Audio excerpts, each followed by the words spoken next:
B2B Cambodia, the portal for business use in Cambodia. Mr. J. Cohen, partner and director of Tilleke Gibbins Cambodia, talked about digital policies to support e-commerce and cross-border trade. Here's what he had to say.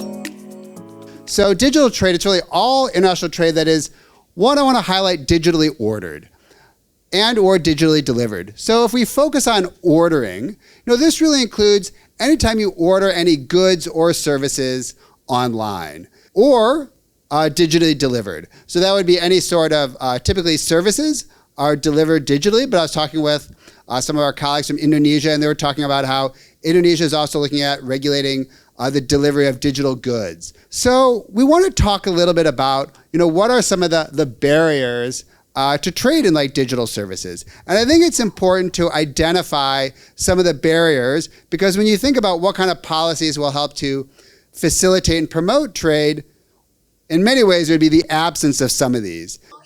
Thank you for being with us. You're welcome. You talked about digital economy and cross-border trade during your presentation. Could you share a bit more about this topic? I think it's a really important topic. It was talking about e-commerce and cross-border trade. So I think when you look regionally, there's a number of initiatives that countries can implement to help promote e-commerce generally. There's also some roadblocks which can kind of get in the way a bit of e-commerce. At the same time, it's e-commerce and cross-border trade. So when you look at the cross-border trade, it raises lots of issues of customs, literally moving packages from one country to another. So it's a real neat intersection between the digital world and then the non-digital world where you're moving packages. You mentioned some of the barriers that we meet in the e-commerce and cross-border trade. Which do you think particularly applies for Cambodia? I think when you look at Cambodia, what are sort of the hurdles for e-commerce? Actually, Cambodia is a very permissive environment, so it's quite easy to get. It's relatively easy to get an e-commerce license. So that's the strong part about Cambodia. So I would actually think probably some of the challenges have more to do with on the ground logistics, moving lots of packages across borders, whether you have to pay any sort of customs duties. So I think those are probably a little bit more the challenges. And then I would also say maybe just a little bit more regulatory clarity in terms of applying for licenses, making that as easy as possible. I think the easier it is, the more that people can participate in sort of the digital economy. I think we talked about cybersecurity. Would that play into consumer protection? And what do you think the government can do to really promote it as much as they can? Yeah, I think cybersecurity is a bit of a big issue. So a lot of times I think when governments are looking at cybersecurity, they're looking at a very high level, data, for data centers. Maybe they're looking at some sort of national internet gateway or something where all data has to go through certain points.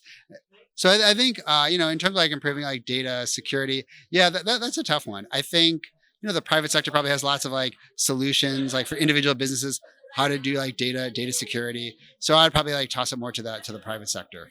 ASEAN countries have different level of digital economy progress and the level they're at.